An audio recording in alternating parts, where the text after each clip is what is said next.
అందరికీ నమస్కారం. నా పేరు మహేష్, అనంతపురం జిల్లా పెనుగొండ నియోజకవర్గం జన సైనికుడు. మొన్న మీడియా సమావేశంలో మంత్రి కొడాలి నాని మాట్లాడుతూ ఆంజనేయ స్వామి బొమ్మ చేయి విరగడం వల్ల వచ్చిన నష్టమేమీ లేదు, 6 లక్షలు ఇస్తే సరిపోతుంది, అలాగే అంతర్వేది రథం కాలిపోతే వచ్చిన నష్టమేమీ లేదు, 1 కోటి ఇస్తే సరిపోతుంది అంటూ తాగిన మత్తులో చెత్తవాగుడు వాగాడు. నేను ఇలా మాట్లాడకూడదు, కానీ అదే మీ భాష కాబట్టి అర్థం అవ్వాలని మాట్లాడుతున్నా.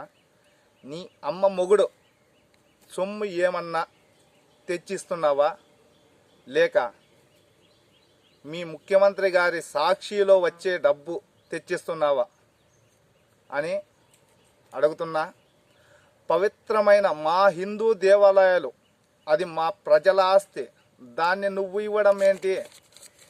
బోడి నీ జోబులో నుంచి తీసి ఇస్తున్నావా? లేదుగా, ప్రజల దగ్గర నుంచి ట్యాక్స్ రూపంలో తీసుకుంటూ ఇస్తున్న డబ్బే. నిన్ను ఒక్కసారి చెప్పుతో కొట్టి సారీ, నీకు వచ్చిన నష్టమేమీ లేదు అని 100 రూపాయలు ఇస్తే సరిపోతుందా? ఒక బాధ్యత గల పదవిలో ఉండి తాగి మీడియా ముందు ఇలా మాట్లాడడం ఎంతవరకు సభ్యం అని నేను అడుగుతున్నా. అలాగే హిందూ దేవాలయాల గురించి కానీ హిందూ మతం గురించి కానీ ఏదైనా మాట్లాడేటప్పుడు ఆలోచించి మాట్లాడాలి.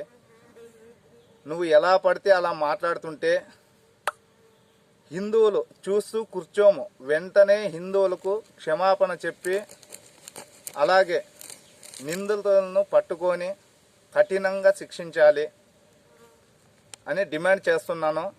లేకుంటే తీవ్ర పరిణామాలు ఎదుర్కోవాల్సి వస్తుంది. తస్మాత్ జాగ్రత్త. కొడాలి నాని, మీకే చెప్తున్నా, తస్మాత్ జాగ్రత్త. హిందువుల గురించి మాట్లాడేటప్పుడు చూసి మాట్లాడు. జై శ్రీరామ్, జై జనసేన, జై హింద్.